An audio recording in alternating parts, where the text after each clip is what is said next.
Começa agora. Programa Conviver. Apresentação: Afonso Moreira Júnior.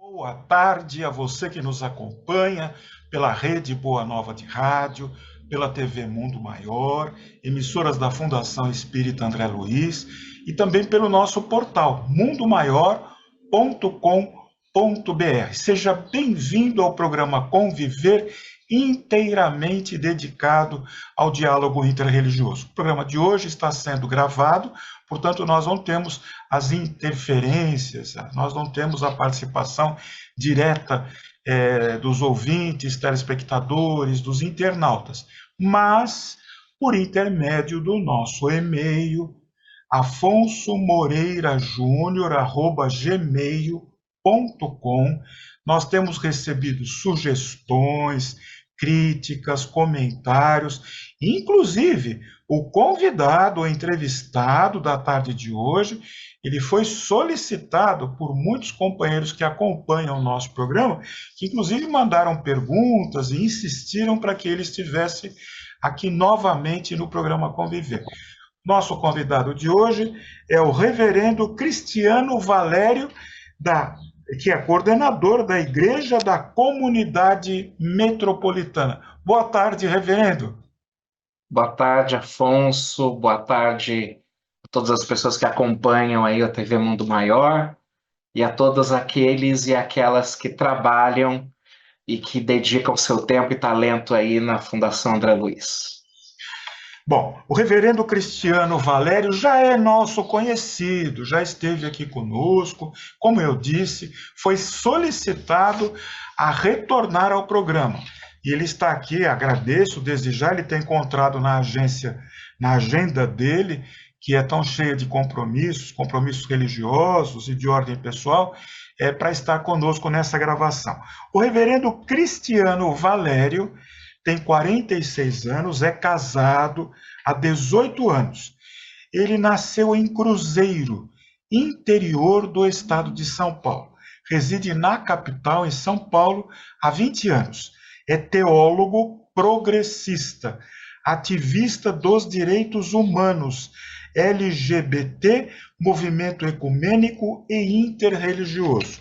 É coordenador de desenvolvimento da Igreja da Comunidade Metropolitana e membro da equipe de desenvolvimento comunitário da MCC, Metropolitan Community Churches.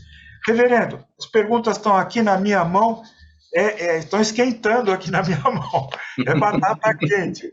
E a primeira começa assim: para começar, reverendo, o senhor poderia nos falar um pouco sobre o fundador da Igreja Metropolitana, o reverendo americano Troy Perry, tão conhecido e tão falado? Obrigado pela pergunta calorosa, boas-vindas aqui no programa, obrigado mesmo. Essa pergunta é interessante, né? O reverendo Troy Perry é o fundador das igrejas da Comunidade Metropolitana, da Fraternidade das Igrejas da Comunidade Metropolitana, e ele era um jovem cristão, protestante, americano, no interior dos Estados Unidos, e ele era, desde muito jovem, um pregador pentecostal, um cristão batista bastante fervoroso, e serviu o exército americano, se casou e em algum momento da sua vida ele sabia que era diferente das demais pessoas que ele convivia, se descobriu homossexual, mas manteve isso em segredo, como muitas pessoas fazem isso, e cumpriu o protocolo esperado, né, da família, da igreja, da sociedade, de se casar, ter filhos, e em algum momento ele assume a sua condição de homem gay, né, homossexual. E ele, nesse momento, se vê expulso da sua igreja e se separa da esposa e vai viver então a sua vida, e a partir desse momento ele experimenta a liberdade de ser quem ele era sem a censura ou a reprovação da sua comunidade religiosa.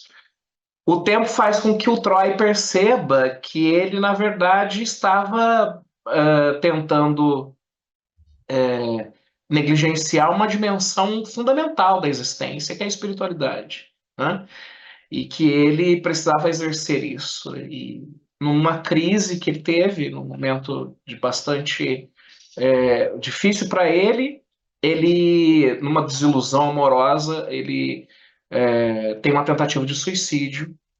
E quando ele é socorrido e levado ao hospital, ali na recuperação, ele recebe, ainda bastante mal, ele recebe a visita de uma enfermeira negra que o chama a atenção, né? Ela começa a falar com ele e colocando o dedo em riste, sendo muito forte as suas palavras, ela diz: Você não pode fazer isso, Troy. Eu te amo. Eu tenho um plano para sua vida. Eu amo você. E em nome desse amor que eu tenho por você, você vai cuidar de muitas outras pessoas que, assim como você, estão sofrendo agora. Eu te amo. E essa enfermeira repete isso várias vezes, né?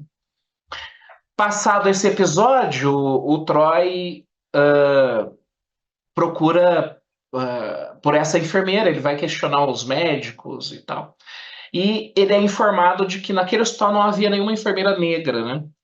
Era período de segregação racial ainda, e o hospital era um hospital de pessoas brancas, né? Não havia nenhum funcionário negro naquele hospital.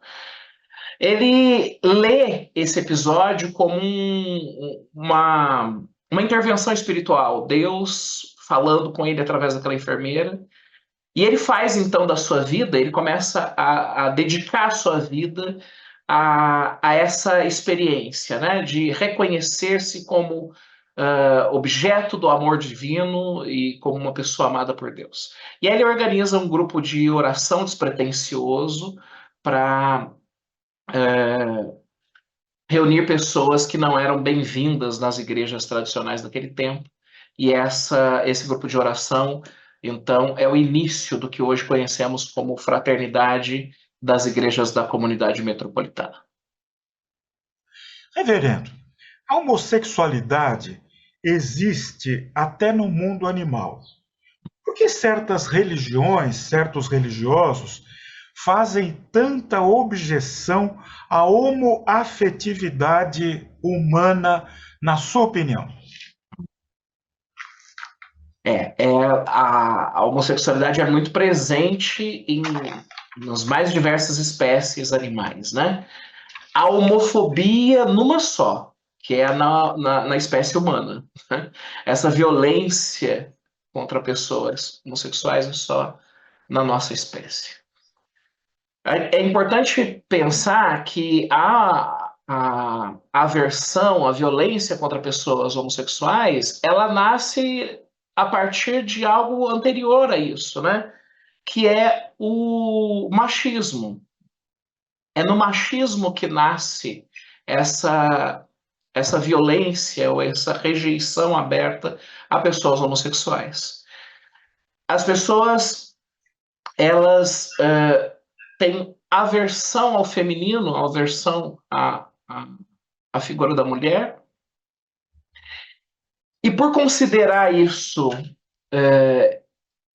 dessa maneira, elas acabam por manifestar seu ódio ou a sua violência contra pessoas homossexuais. Sobretudo homens homossexuais, né? E pessoas transgêneros. Por quê? Porque o machismo considera a mulher como inferior e todas as pessoas que se identificam de alguma forma com o feminino acabam por ser vítimas dessa violência machista, né? Isso é muito comum, não só em espaços religiosos, mas em qualquer lugar. As pessoas vão perceber que existe uma aversão, né? Existe um machismo estrutural presente na sociedade.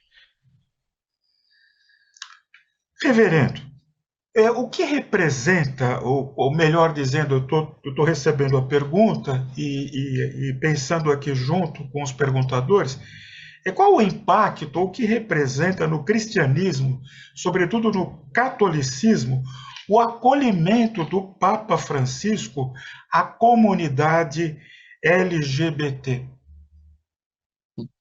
Eu acho bastante interessante essa pergunta, porque nós já falamos sobre isso em outros momentos e em outros contextos históricos, né? Primeira vez que eu respondi essa pergunta aqui, não foi exatamente assim, não havia nenhuma declaração aberta do Papa Francisco a respeito disso. E eu, de certa forma, estava meio que profetizando isso, porque a, a religião, ela é uma ferramenta de sentido, né? E como ferramenta de sentido, ela precisa o tempo todo ser calibrada. Ela precisa ser calibrada, porque senão se torna obsoleta, irrelevante e morre. Tudo nesse mundo muda. E as coisas vão mudando e vão forçando as instituições a ajustar-se a esses novos tempos. Ajusta-se a linguagem, ajusta-se a política, ajusta-se os pensamentos todos. E aí é importante considerar que essa declaração do Papa Francisco não está descolada, ela não está fora de um contexto importante que a gente precisa considerar, né? E não só o Papa Francisco, mas algumas outras lideranças religiosas nos últimos 20 anos se veem como que obrigadas a suavizar seus discursos com relação a pessoas LGBTQIA+. Isso vai acontecer em todas as tradições religiosas, não só cristãs, mas as não cristãs também. Então, é importante entender isso. É um sinal importante que o Papa Francisco fez de autorizar que os padres abençoem casais homoafetivos, homossexuais. Eu acho que é alguma coisa positiva, sim. Está longe de a gente querer comemorar ou celebrar isso. Por quê? Porque a igreja, ela já abençoa os animais no dia de São Francisco, abençoa os carros no dia de São Cristóvão, abençoa tanta coisa, às vezes insignificante. Reverendo, Agora, até os canhões foram abençoados. sim, da guerra, abençoa-se as armas, abençoa-se a bandeira do país, né? Abençoa-se a autoridade política, ou, enfim, tanta coisa que é abençoada. Nesse momento, né, nós vamos ter a autorização do Papa para que abençoe casais homossexuais. Eu acho isso pouco demais, eu acho uma migalha quase insignificante, mas não é insignificante de todo. É um sinal importante. E é um sinal desse que a gente precisa notar, por quê? Porque, como eu já havia dito, a religião é uma ferramenta de sentido. E na medida em que ela percebe que não faz sentido alguns posicionamentos, de que ela não está conseguindo comunicar com esse tempo, ou responder às perguntas desse tempo presente, ela precisa se adaptar, precisa fazer algumas modificações. Então, é importante considerar que houve uma sensível mudança da igreja com relação a casais homossexuais. Eu conheço muitos padres, são meus amigos queridos, meus irmãos de caminhada. Conheço muitos deles. E sei que é importante essa mudança, por quê? Porque até um dia antes da declaração do Papa, eles estavam proibidos de abençoar um casal homoafetivo. Proibidos, com risco de, inclusive, serem disciplinados se fizessem isso. Alguns padres, inclusive no Brasil, já foram disciplinados por abençoar casais do mesmo sexo no passado.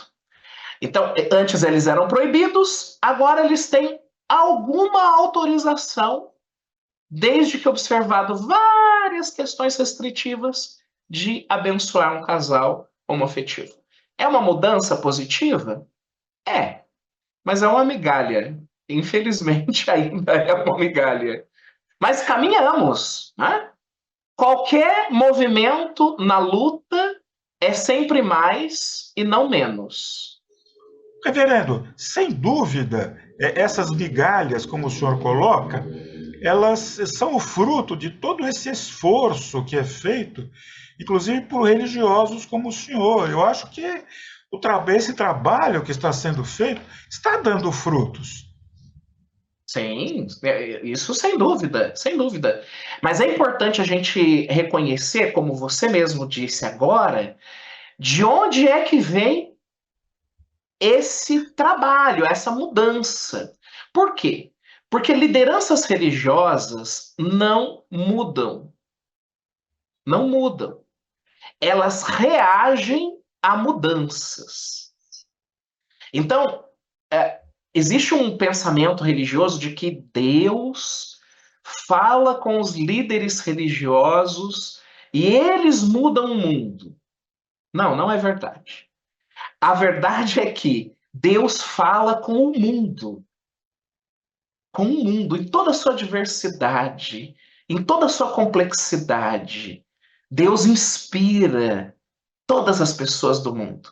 As mudanças sociais vão se estruturando a partir desse movimento do Espírito de Deus que vai soprando, estimulando e transformando, e aí é que as lideranças religiosas mudam.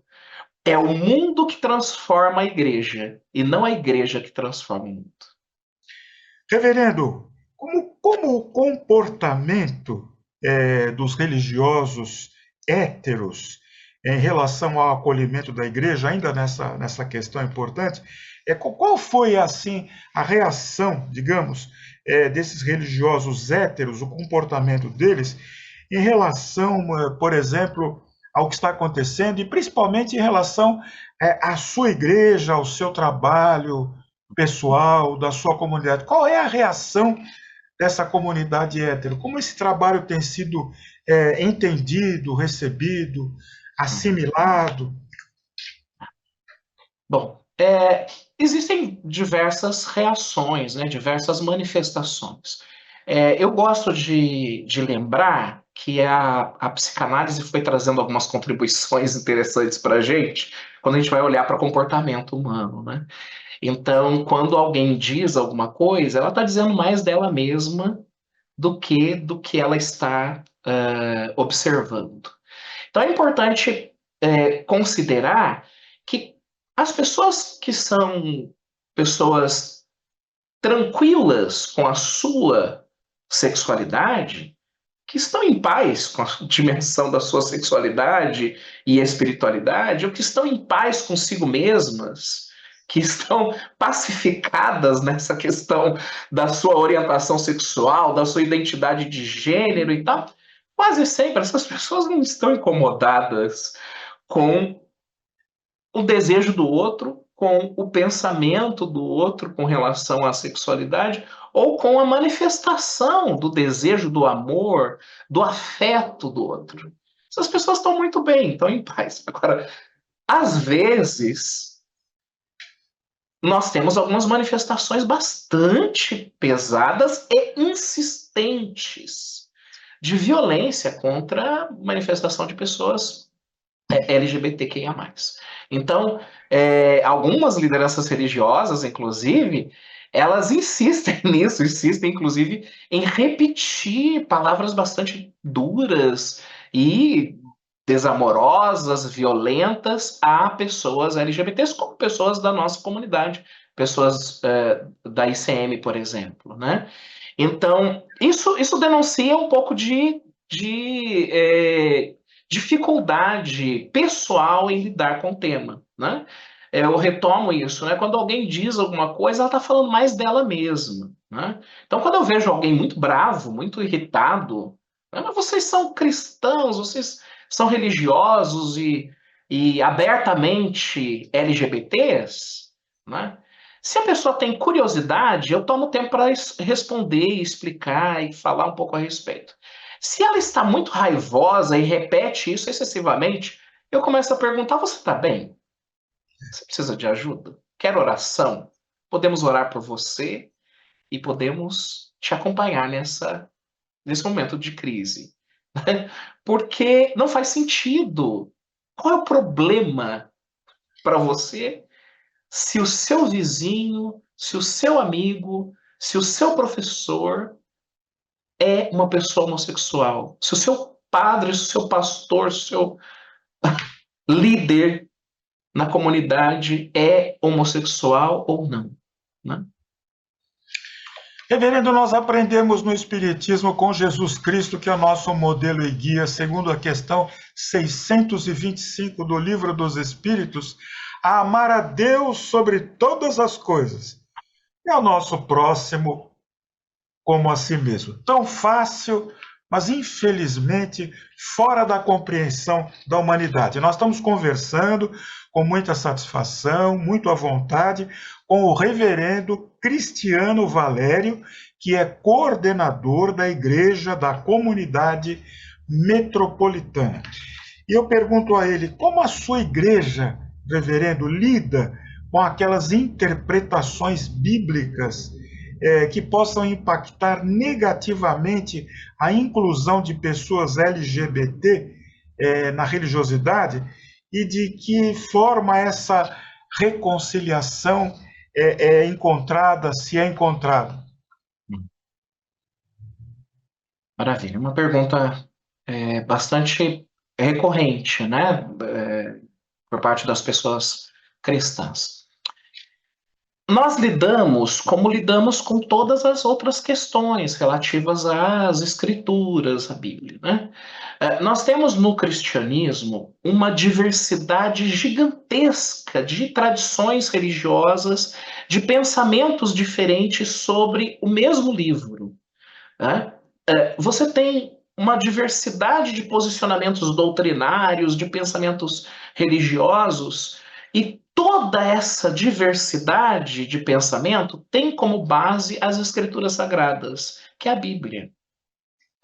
Então, é importante pensar que a diversidade de pensamento, a liberdade de pensamento, as leituras diferentes, é uma coisa natural, comum entre todas as tradições religiosas. Existe alguns textos bíblicos que são usados, que foram usados há mais de 100 anos atrás como prova de que a escravidão era uma instituição estabelecida por Deus e que as pessoas negras eram uma raça inferior. Usava-se texto bíblico para isso.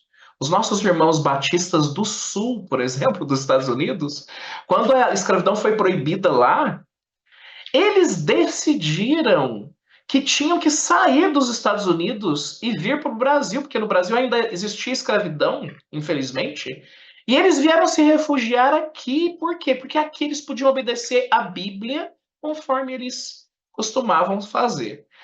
Algumas tradições religiosas, ainda hoje, mas no passado muito mais, usavam a Bíblia para provar que a mulher era inferior ao homem.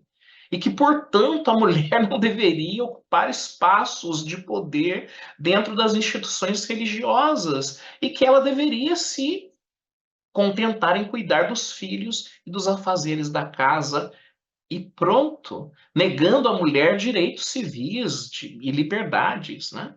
Então, é importante considerar que você sempre vai ter leituras conservadoras, violentas e bastante pesadas sobre os mais diversos assuntos da humanidade. Mas você também terá leituras sensíveis que vão olhar para o ser humano como uma oportunidade de manifestação do amor divino.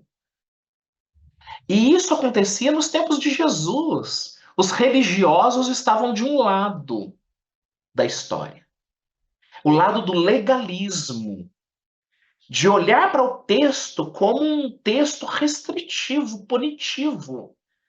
E do outro lado estava Jesus. E Jesus usava o texto como oportunidade de aplicar o amor de Deus, a compaixão. E aí tem vários exemplos. A mulher que foi pega em adultério, os religiosos jogam ela aos pés de Jesus. E aí aqueles religiosos vão dizer para Jesus: ó, está na escritura, está escrito. Né? Foi pega em adultério, tem que ser apedrejado até a morte.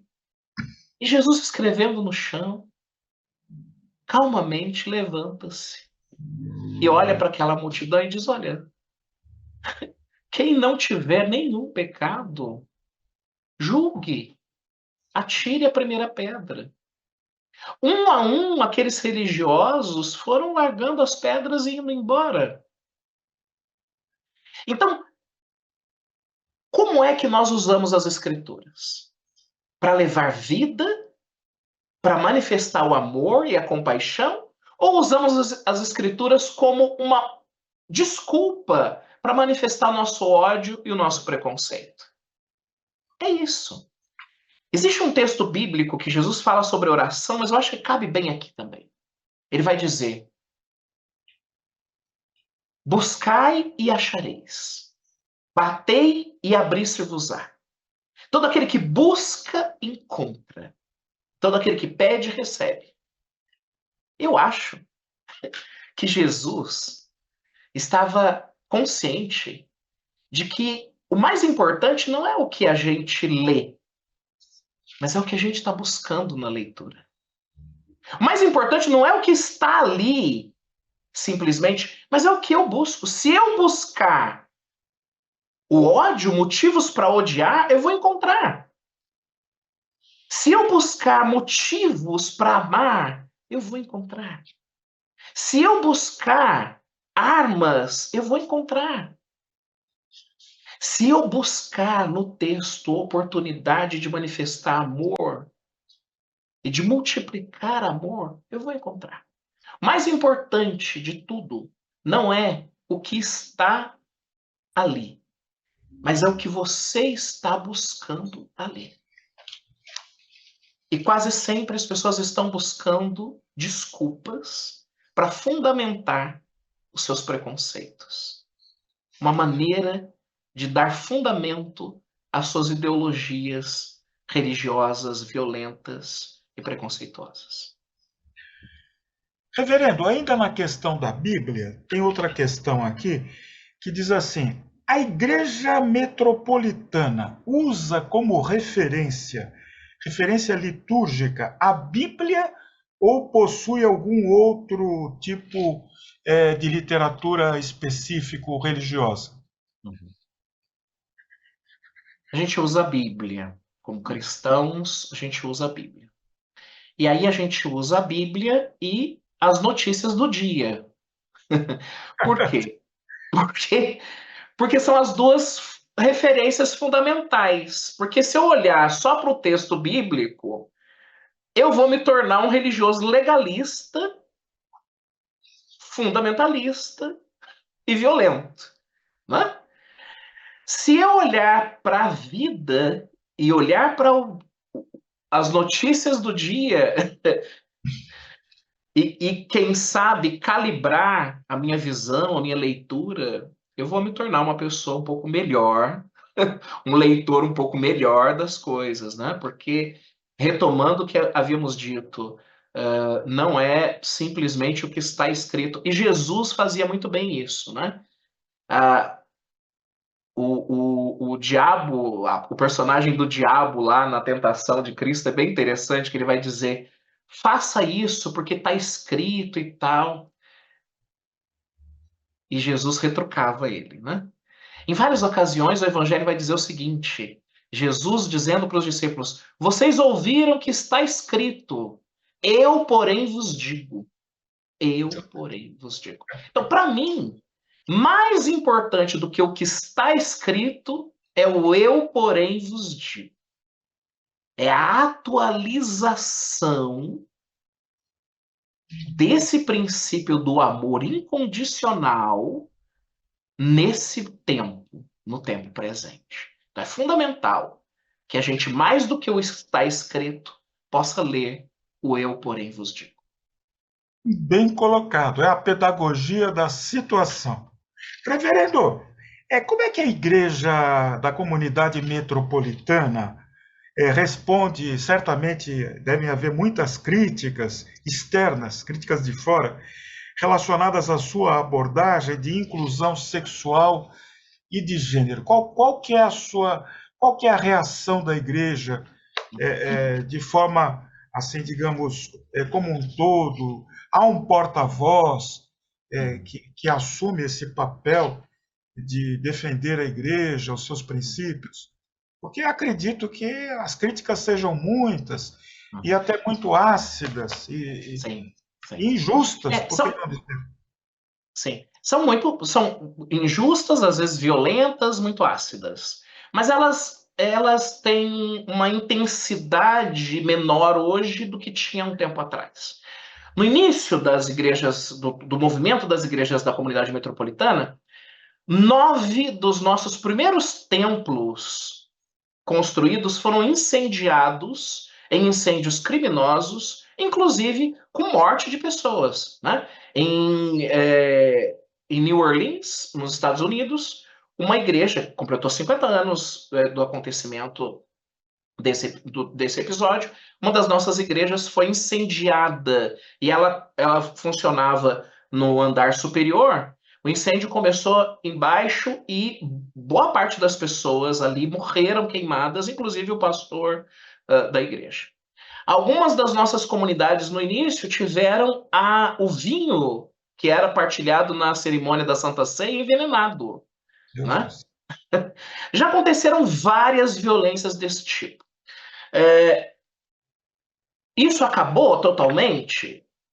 Não, mas diminuiu bastante. Né? Diminuiu bastante.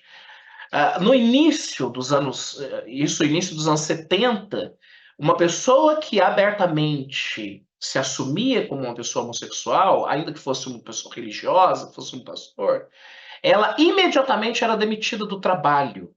Ela imediatamente perdia todas as suas referências familiares, as pessoas afastavam-se totalmente delas.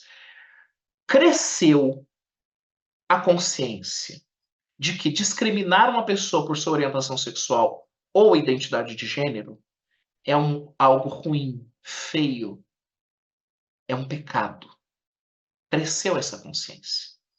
Na medida em que essa consciência foi crescendo, as pessoas hoje se sentem envergonhadas de se assumir como uma pessoa homofóbica ou assumir uma discriminação aberta a pessoas LGBTs.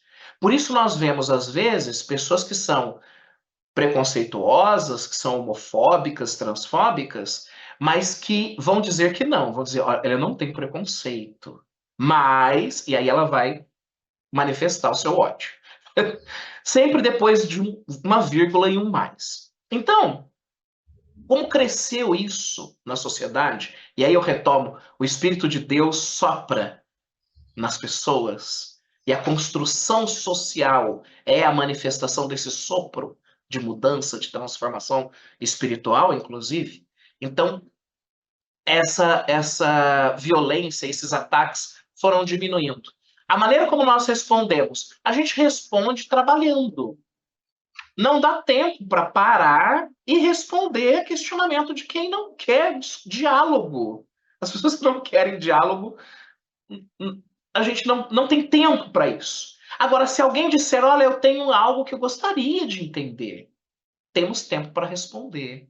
E temos muito tempo para isso. A gente compra tempo para fazer essas conversas, como essa que nós estamos tendo agora. Né? Isso é maravilhoso. Eu tenho prazer em tirar um pouco do meu tempo para partilhar e estar nos espaços para conversar e discutir. Agora, se alguém quer apenas atacar, não vale a pena.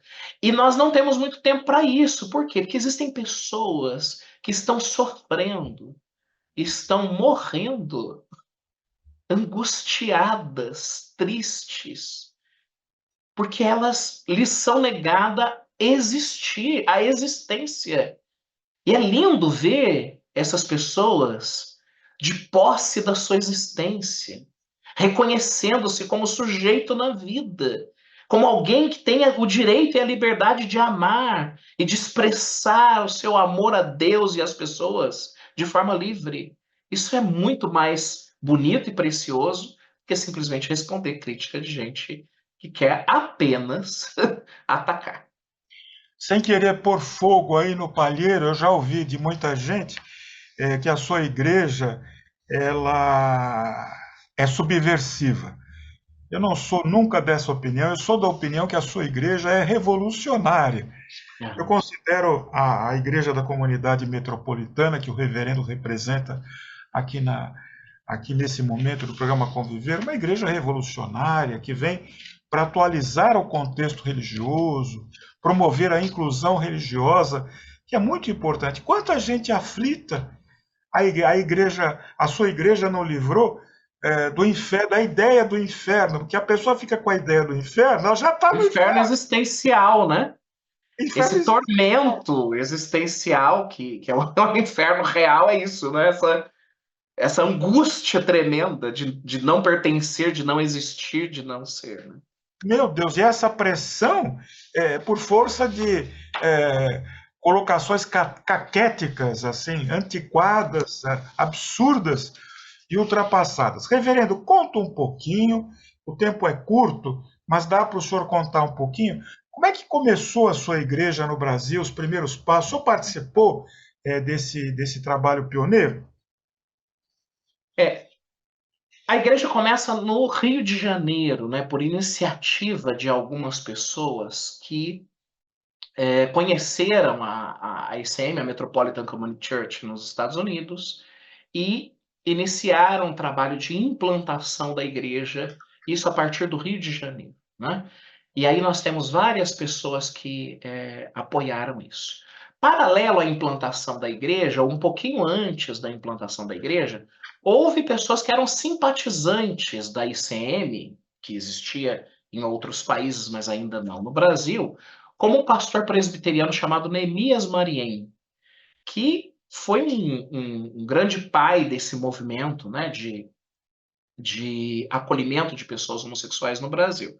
Ele, lá na sua igreja em Copacabana, no Rio de Janeiro, começou a acolher, inclusive abençoar a união de pessoas do mesmo sexo e a abertamente falar a respeito do acolhimento de pessoas homossexuais, o que resultou que ele também foi disciplinado entre os presbiterianos e era considerado um herege por conta disso, né? E também por sua abertura ao diálogo interreligioso, né? Que era bastante presente no discurso dele. Inclusive, ele, pouco no finalzinho já da sua caminhada, embora fosse um pastor presbiteriano, calvinista, ele se identificava também como espírita, né? Porque ele tinha algumas convicções que o colocava numa afinidade muito grande com a doutrina espírita, né? Kardecista. Então, o Neemias Mariem é uma dessas pessoas que era bastante simpático à ICM, inclusive a ICM começa a ter as suas reuniões no templo da igreja presbiteriana lá em Copacabana, onde o pastor Neemias Mariem era a liderança pastoral. Então, a comunidade ela se forma a partir dessas iniciativas, né, de pessoas que eram simpatizantes à mensagem e ao acolhimento das pessoas LGBT. Bom, peço licença ao reverendo nesse instante para registrar na produção do programa de hoje, que recebe o reverendo Cristiano Valério, Admir Serrano, Alex Monteiro e Fábio Bettinassi. No apoio à produção, Regina Prata. Na divulgação, Silvana Zandomene. Nos trabalhos técnicos, Jefferson Carvalho. Na edição, Edi Pontes. Apresentação, Afonso Moreira Júnior e supervisão de Júlio Sena. Reverendo, nós temos alguns minutos aí e eu gostaria de pedir ao senhor que se dirigisse aqueles nossos irmãos que estão em conflitos devido aos impulsos interiores, a questões aí que envolvem preconceito religioso, etc. e tal. É uma mensagem de abrir o coração e que o senhor sabe fazer muito bem e que eu quero ouvir também. Eu quero deixar aqui minha gratidão por essa oportunidade de encontro virtual e que é um encontro espiritual também. E agradecer fazendo o convite a todas as pessoas que tenham a teimosia sagrada de insistir em si mesmas. A sagrada teimosia de não desistir do amor e de não desistir do amor por si mesmos. E que haja abundante amor por você mesmo e você mesmo. Eu gosto de repetir o que um pastor da nossa igreja, o pastor Ronaldo, costuma dizer, que quem cuida de si mesmo, cuida do mundo inteiro. E quem cuida do próximo, cuida de Deus. Quem cuida de si mesmo é uma pessoa melhor para todo mundo. E quando a gente se ama, se aceita, se acolhe, se respeita, a gente se torna um melhor filho, a gente se torna um melhor amigo, um melhor companheiro, uma melhor companheira, um melhor pai, uma melhor mãe. Nós nos tornamos pessoas melhores para o mundo inteiro. Diferente de pensar que cuidar de si mesmo possa ser um egoísmo, é um altruísmo. Porque quando eu cuido bem de mim, quando eu me amo, me aceito, me acolho, me amo e me desenvolvo, eu me torno uma pessoa melhor para todo mundo. Portanto, antes de acolher as palavras de ódio, de desamor sobre você mesma, sobre você mesmo, saiba que você não precisa cultivar isso, você pode e deve criticar esses pensamentos, buscar mais informação a respeito e, quem sabe, se deleitar na oportunidade de experimentar o amor de Deus. O amor de Deus está aí, dentro de você. Graças a Deus existem pessoas como o senhor. Como dizia minha querida mamãe, nem tudo está perdido. Muito pelo contrário, muito a ganhar. O Amém. reverendo, as pessoas interessadas no culto religioso, onde o senhor oficia as reuniões, elas como devem proceder? Em qualquer lugar do Brasil, você pode acessar através das redes sociais da ICM Brasil, @ICM do Brasil, no Instagram, ICM Brasil no Facebook, no YouTube, e buscar os endereços de cada uma das cidades onde existe a comunidade da ICM. Aqui no Brasil, a gente tem se reunido na Lapa, aqui em São Paulo, né? Mas no Rio de Janeiro, também na Lapa, no centro do Rio de Janeiro, em Teresina, em Fortaleza, em Cabedelo, na Paraíba, em João Pessoa, em Salvador, enfim, onde você estiver, você pode buscar através das redes sociais o endereço das igrejas da comunidade metropolitana e participar conosco. A ICM não investe em proselitismo religioso. A gente não acredita que você precisa mudar de religião ou se transformar num membro da ICM. Não. A Nós somos um ICM, a ICM cobra o dízimo, reverendo? Não, é um espaço para você vir e ser irmão conosco, participar de alguma atividade que você se identifique com ela. E você pode e deve continuar cultivando a sua caminhada individual e espiritual, suas crenças fundamentais. A nossa missão, na verdade, é ajudá-lo a se aceitar e a inundar de amor esses pensamentos, essas construções religiosas que você já tem aí no seu coração. Então, que Deus te abençoe abundantemente nessa jornada.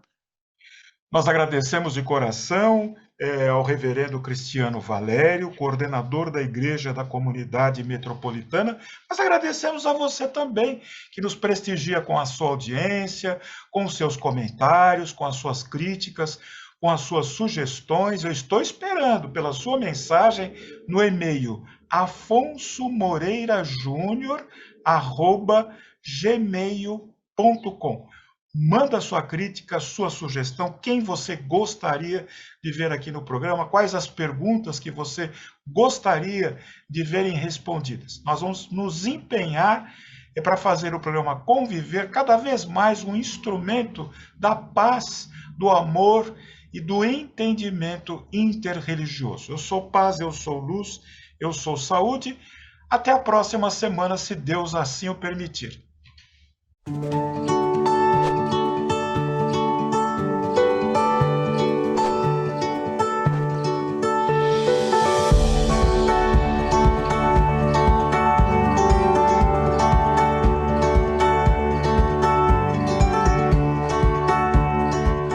Você acompanhou Programa Conviver.